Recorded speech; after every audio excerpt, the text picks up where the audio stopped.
Hola, ¿cómo están? Les damos la bienvenida a todos y a todas a este maratón para el acceso a la justicia, versión 2021, actividad con la cual las corporaciones de asistencia judicial del país conmemoramos el Día Nacional del Acceso a la Justicia.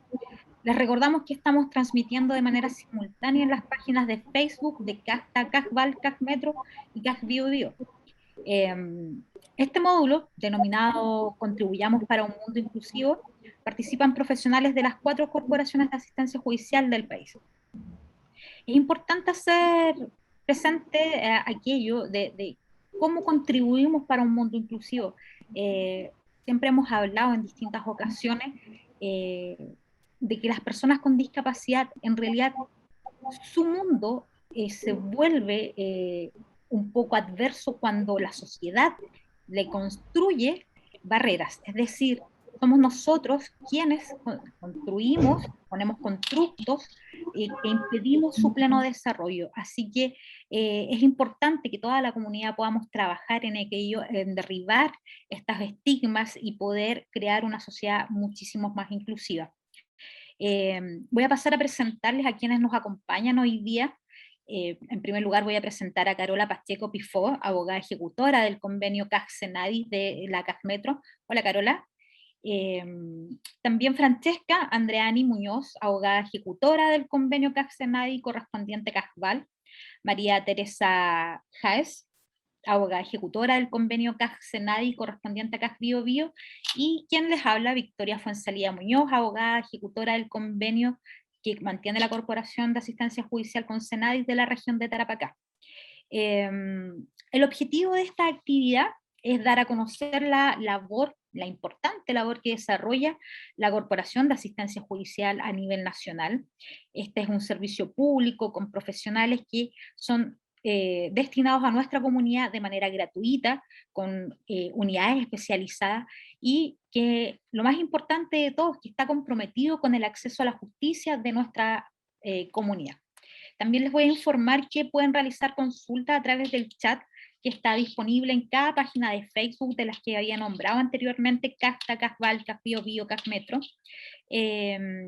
Y también recordar que esta maratón considera otras charlas que se van a desarrollar durante el día y que las pueden consultar en los afiches que han sido publicados en nuestras redes sociales, ¿ya?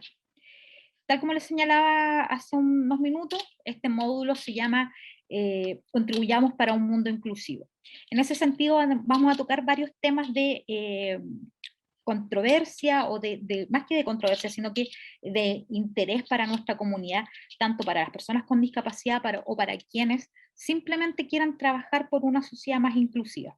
En este sentido vamos a partir conversando con María Teresa, quien nos va a hablar de lo que es la capacidad jurídica y algunos otros temas que digan relación con la misma. Hola María Teresa, hola María Teresa, ¿cómo estás? Hola, ¿cómo estás, Victoria? Mucho gusto. Un gusto para nosotros también tenerte hoy día acá. Yo no sé Hola, si María Teresa. Sí. Hola, Carola, ¿cómo estás? Hola, María Teresa.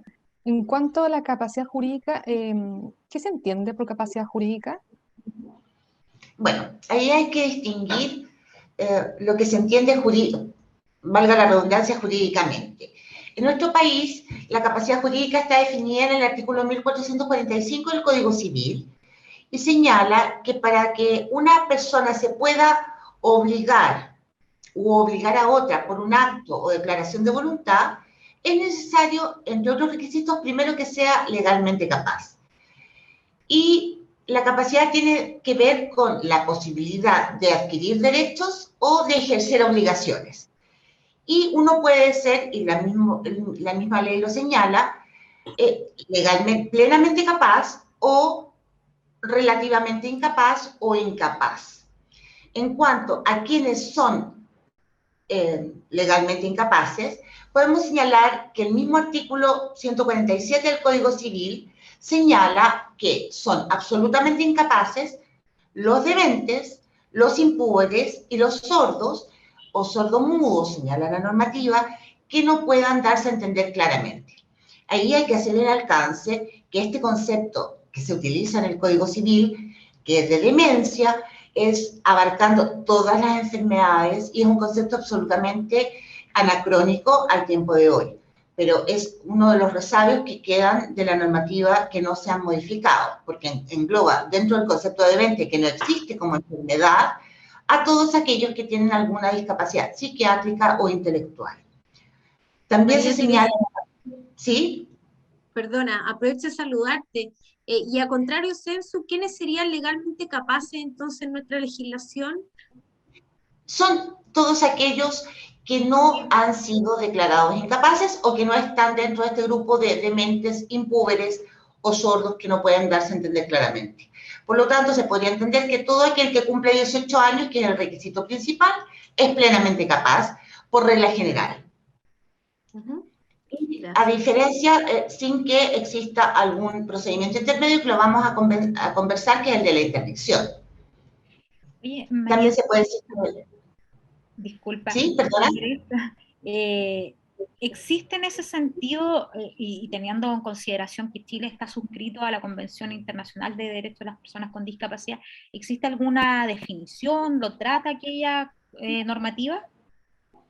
Mira, la Convención de Derechos de Personas con Discapacidad, a la cual, que es un convenio, o sea, es un tratado internacional de derechos humanos al que Chile ratificó el año 2008, define, en primer lugar, define qué se entiende una persona con discapacidad y señala que es una persona que tiene una más deficiencias, que pueden ser físicas, mentales, que pueden ser de carácter intelectual o psiquiátrico, sensorial, que además estas deficiencias pueden ser temporales o permanentes. Cuando interactúan con las barreras, diversas barreras presentes en el entorno, ven impedida su participación o restringida su participación plena y efectiva en la sociedad en igualdad de condiciones que los demás. Y al dar esa definición en el artículo, en la convención, y esto repetirlo además nuestra normativa interna, en la ley 20.422, no señala, no habla de la capacidad. La convención, en el artículo 12, habla expresamente que las personas con discapacidad tienen derecho al reconocimiento de su personalidad jurídica, independiente de la discapacidad que presente. Y ahí vemos una discrepancia entre nuestra normativa interna y el 1445 y el artículo 12 de la Convención, que es un tratado de derechos humanos, el cual señala que independiente de la discapacidad que presente la persona, tiene derecho, de pleno derecho, a el pleno ejercicio de su capacidad jurídica. Y en ese sentido, María Teresa, ¿cómo se da en Chile el tema de los apoyos en cuanto al ejercicio de la capacidad jurídica? Mira, en esos términos, los apoyos intermedios no existen. Lo que existe en nuestra normativa es lo que se llama el proceso de interdicción. La interdicción es un acto judicial mediante el cual el juez determina, a través de un procedimiento, que una persona está incapacitada de administrarse a sí misma o a sus bienes, ya sea porque tiene una demencia o en caso de que sea también por una interdicción por otro tipo, que es cuando dilapida los bienes que posee. Y este tipo de interdicción por demencia, que es la ley 18.600, que se llama así, ley de interdicción por demencia, es altamente cuestionada porque no cumple con los estándares de la Convención de Derechos de Personas con Discapacidad y tampoco con el propio artículo 5 de la ley 20.422, ya que hay que pensar que la interdicción significa que esta persona muere civilmente. No puede celebrar ningún tipo de acto o contrato, sino que debe ser representado siempre por el tutor o curador que sea nombrado por el tribunal. Por lo tanto, en definitiva, es importante saber que si bien puede ser un elemento muy importante como herramienta en caso de una persona que está en coma, que no puede manifestar su voluntad, no puede ser la única forma de representar a una persona con discapacidad, porque esta es una regla general. El artículo señala, todas las personas que son categorizadas como dementes son relativamente incapaces, y eso es general, cuando caso a caso puede haber alguna ocasión en que esta interdicción sea necesaria, pero termina siendo la regla general cuando debería ser la última opción. María Teresa, es sumamente interesante lo que nos acabas de decir, pero me gustaría que nos pudieras reiterar, porque si bien lo deslumbraste, o sea, se desprende de lo que acabas de decir, ¿cuáles son las consecuencias jurídicas de declarar a una persona bajo interdicción? ¿Nos puedes indicar eso? La consecuencia jurídica principal es que todo acto que celebre esa persona, esto es un contrato de arrendamiento, tratar de obtener incluso un celular a través de un contrato con una telefónica, casarse, podría ser declarado nulo porque su voluntad debe ser complementada con la voluntad del tutor procurador. Por lo tanto, estamos pensando que es muy grave que esa persona sale absolutamente de la vía civil. No puede contraer obligaciones por sí mismo, sino solo con la autorización de este curador. Contratos de trabajo, no tienen derecho a sufragio, el no poder contraer matrimonio, por ejemplo. En ese Gracias. sentido, claro, cuando comentas, María Teresa, cuáles son las consecuencias jurídicas, ¿no es cierto?, de declarar una persona interdicta, ¿cómo se enfoca la convención en cuanto a la capacidad de estas personas? Yo quiero reiterar que la convención lo que hace es desde el origen reconocer que las personas con discapacidad, independiente de la capacidad que tengan, tienen capacidad jurídica en igualdad de condiciones que los demás, en todos los aspectos de la vida. Lo que puede existir es la necesidad de apoyos en algunas materias y eso es lo que en este momento está siendo analizado. Está un proyecto de ley que modifica nuestro Código Civil en el cuanto a darle igual reconocimiento ante la ley a las personas con discapacidad y que en caso de necesitar algún grado de apoyo sea analizado caso a caso y no como una regla general. Oye, María Teresa, y en el mismo sentido que tú señalas, o sea que en la declaración de interdicción sería como muy contraria a lo que nos señala la Convención y la Ley 20.422, ¿qué tipo de apoyo intermedio son los que existen hoy en día? Y me imagino que la interdicción entonces debiese ser la última opción para personas con discapacidad que no puedan darse a entender plenamente, ¿no? Así debiese ser. En primer lugar, las medidas de apoyo que existen actualmente son dadas en forma general por los cuidadores principales, pero como herramienta jurídica no tenemos otra que no fuera la interdicción o la plena capacidad. No hay una medida intermedia. Y eso es lo que se está discutiendo, la importancia de su existencia. Porque en definitiva estas medidas de apoyo permiten, en primer lugar, respetar los derechos, la voluntad y la preferencia de las personas. También que haya un conflicto de intereses, porque generalmente quien es el tutor o curador son familiares y a veces puede generarse un conflicto de interés respecto a los intereses de la persona con discapacidad. Y también que este apoyo pueda llegar a ser proporcional y adaptado a las circunstancias individuales de cada persona. No todas las personas necesitan el mismo apoyo. Y es muy importante que pudiese ser por un plazo acotado, porque la interdicción es permanente, y también estarse revisando en lo posible por un organismo competente, independiente, ya sea judicial o estatal.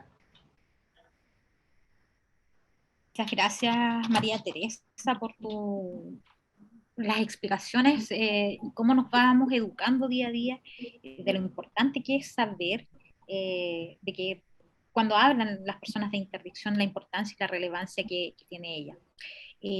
Vamos a conversar de otros temas y que también tienen mucha relación con lo que hablaba María Teresa y que dice relación con la parte laboral. Ahí Francesca nos puede orientar con algunos temitas, ¿puede ser? Sí, o sea, hola Francesca, yo sé que la Francesca es experta, o sea, dedicado harto a la discriminación laboral, y yo le quería preguntar que nos contara dónde está tratado el tema de la inclusión laboral en nuestra legislación. Sí, bueno, la legislación, o sea, el tema de la inclusión laboral en nuestra legislación la podemos encontrar en la Convención de los Derechos de las Personas con Discapacidad en el artículo 57.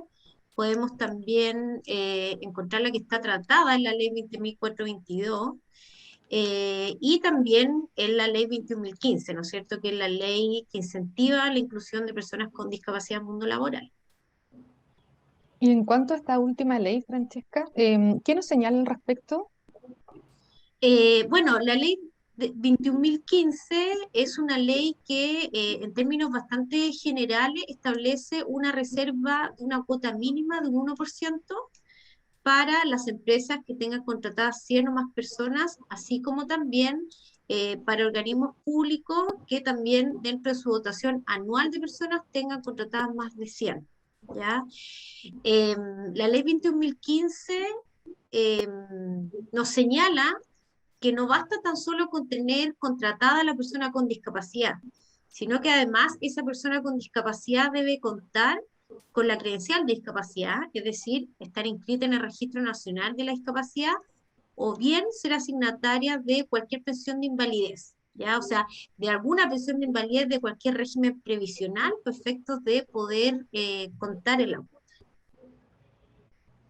Y Francesca, cuando iniciamos esta conversación, María Teresa dijo que tú eras como, te has dedicado muchísimo al área de la discriminación laboral. ¿Tú me puedes decir cuándo podemos entender que existe discriminación laboral? ¿Cómo podemos percibirla nosotros? Sí, bueno, ahí la definición propiamente tal de discriminación está señalada en la ley 20.422, ¿ya? Cuando nos señala que es toda distinción, exclusión, segregación o restricción arbitraria fundada en la discapacidad y cuyo fin o efecto sea la privación, perturbación o amenaza en el goce o ejercicio de los derechos establecidos en el ordenamiento jurídico, ¿ya? Eso es como una definición concreta de cuándo se entiende que existe un acto discriminatorio y por tanto ilegal, ¿ya? Pero más bien cuando estamos en un contexto laboral, también tenemos que tener presentes los procedimientos de tutela laboral, ¿ya? Que también es un procedimiento que está contemplado en el Código del Trabajo y que señala que cuando trabajadores, ¿no es cierto?, dentro de una relación laboral vean afectados algunos derechos fundamentales que se establecen en la Constitución, también pueden recurrir a los tribunales de justicia para hacer cesar, ¿no es cierto?, esa privación o perturbación y que se restablezca el imperio del derecho, ¿ya? Eso más bien. Ahora bien, también, bueno, tenemos la ley Zamudio, ¿no es cierto?, que también es una ley antidiscriminación, que puede ser utilizada en varios casos, no tan solo en discriminación por discapacidad. Ya la ley 20.609 nos señala varias causas por las cuales personas que sean discriminadas pueden hacer valer esta acción en tribunales civiles, ¿ya? Entonces, más bien yo no me encasillaría en cuál acción corresponde, sino que más bien habría que analizar el caso en particular. O sea, Francesca, ¿me podrías resumir las acciones que tendría una persona que se siente discriminada laboralmente? ¿Sí? Podríamos ver, María Teresa, la propia acción especial del artículo 57, que nos señala la ley 20.422, que es la que les señalé. También podríamos ver procedimientos de tutela laboral, que están establecidos en el propio Código del Trabajo. Ver eventualmente si es que también cumple con los requisitos para hacer valer la ley Zamudio, ¿no es cierto?, la ley 20.609, y por qué no también un eventual recurso de protección por vulneración de derechos. Ah, o sea, son hartas acciones, súper. Muchas gracias, Sí. Francesca. De nada, María Teresa. Muchas gracias, Francesca, por todo lo que nos señalabas. Justamente tú señalabas que en relación con las normas laborales y esta cuota que existe a través de la ley 21.015, esa relación con la necesidad de tener credencial. Eh, yo sé que Carola sabe aquello y nos podría contar un poco acerca de esta situación. Carola, en relación a eso mismo, y como para aclarar un poco cómo se obtiene el tema de la credencial de discapacidad, ¿quiénes son quienes pueden acceder a obtener esta credencial? En el sentido, Francesca, quienes pueden realizar la gestión para obtener la credencial de discapacidad, se entiende que la persona con discapacidad, quien puede, ¿no es cierto?, realizar esta gestión, también las personas que la representen y también las personas o entidades que los tengan a su cargo, entonces como personas naturales o personas jurídicas que presten apoyo. ¿Y cuáles son las etapas, Carola, para realizar el trámite de la credencial de discapacidad? En ese sentido, María Teresa, hay tres etapas que es para la obtención de la credencial de discapacidad. La primera consiste en la calificación de discapacidad, la segunda la certificación de discapacidad y la tercera corresponde a la inscripción en el Registro Nacional de Discapacidad y la emisión de la credencial y certificado de la discapacidad.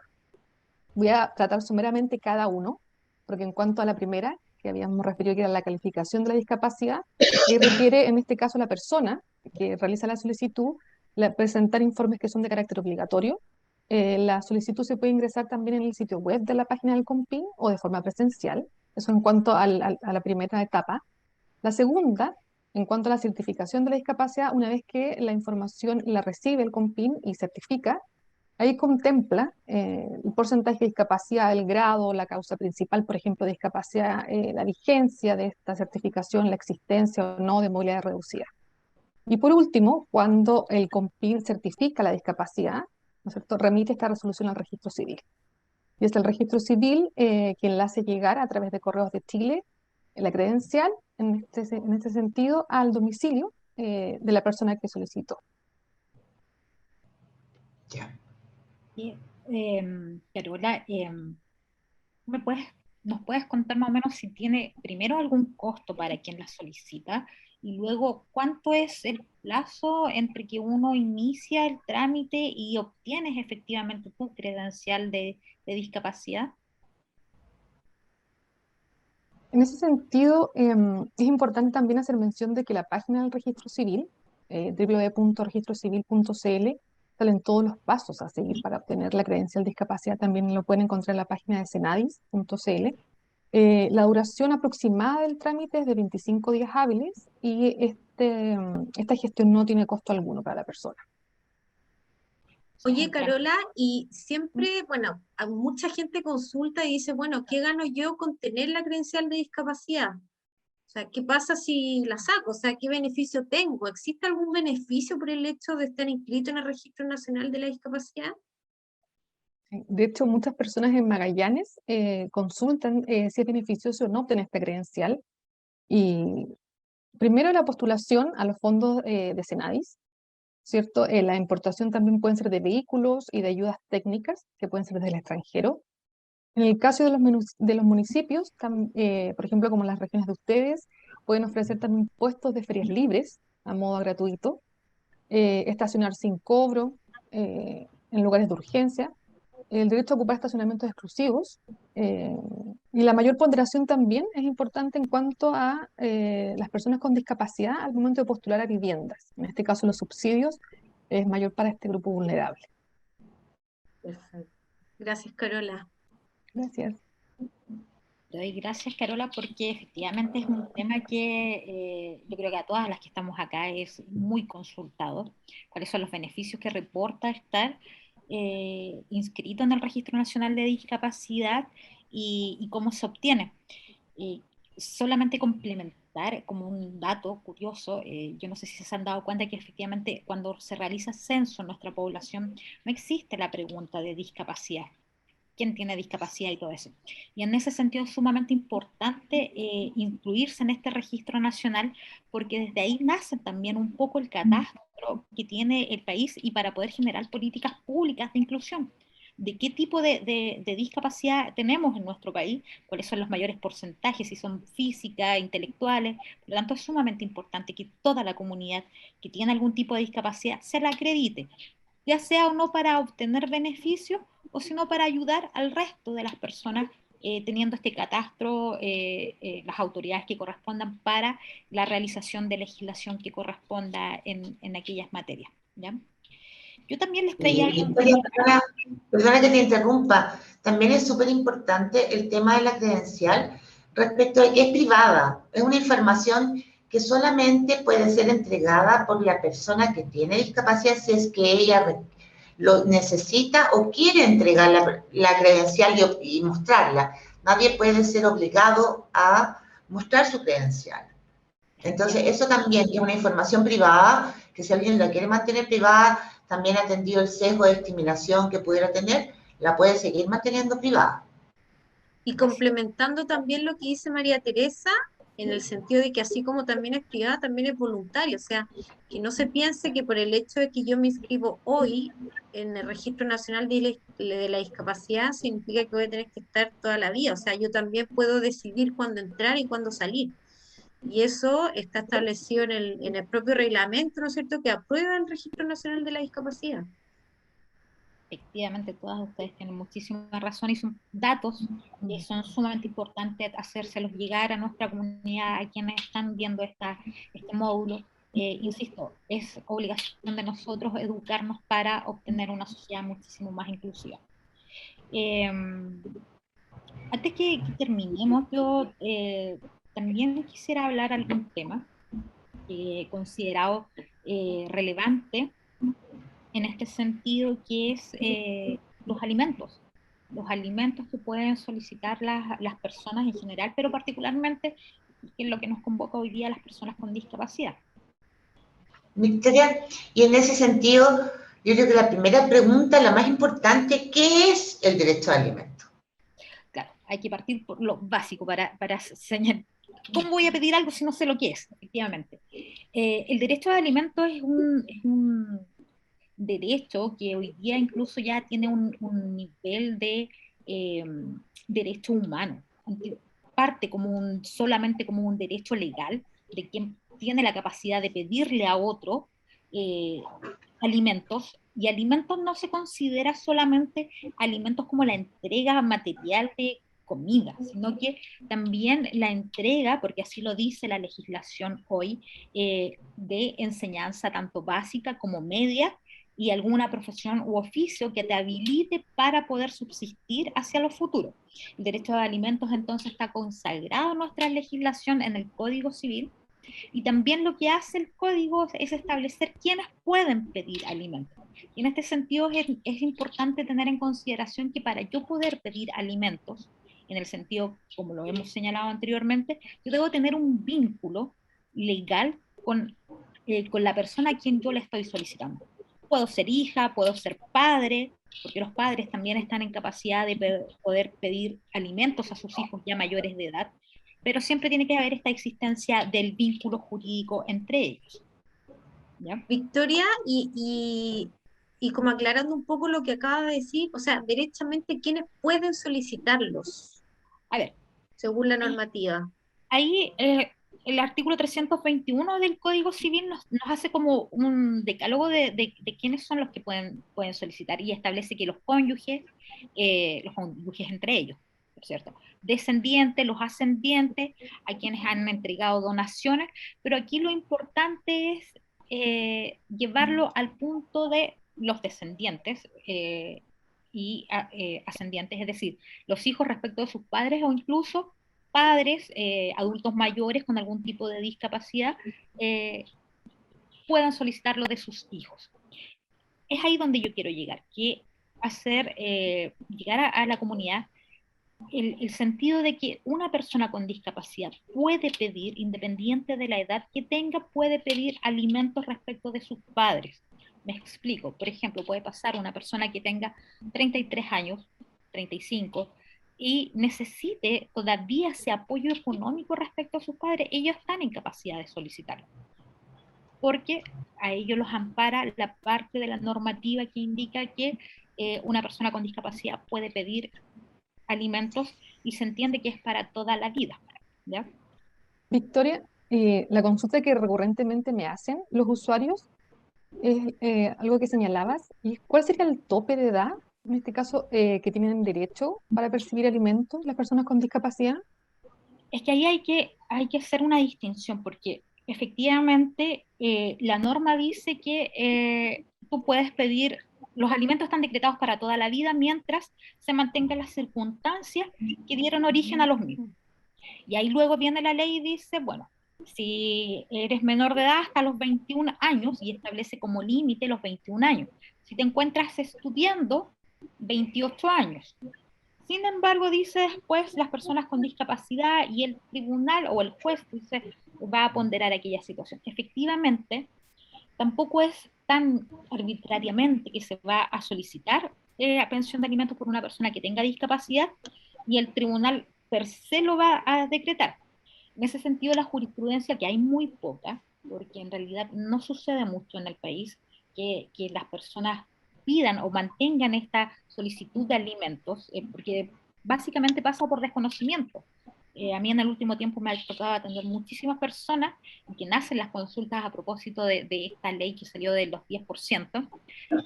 Yo tengo todo el derecho a pedirle a mi papá que me pague lo que me debía, y yo puedo retenerles, y ahí empiezo, pero usted tiene una discapacidad que le impide trabajar, usted puede pedir alimentos, y es ahí donde quiero llegar.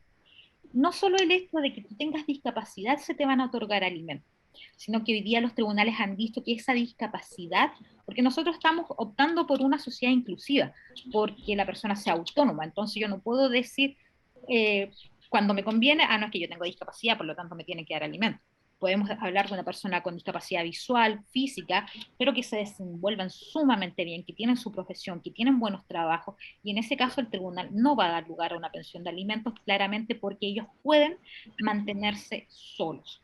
Cuando da pensión de alimentos para una persona con discapacidad, y estamos entendiendo que es ya como duradero para su vida, es cuando esta discapacidad lo invalida a tal punto que no puede ser autovalente.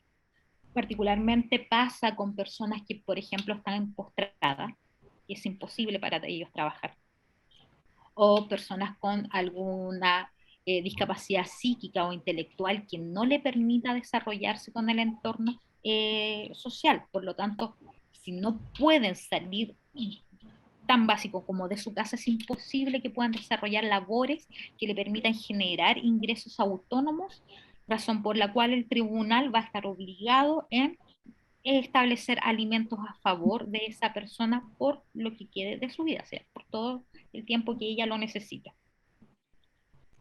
Ya, o sea, Victoria, no va a ser siempre, sino que va a depender también de los antecedentes concretos del caso a caso. Efectivamente, María Teresa,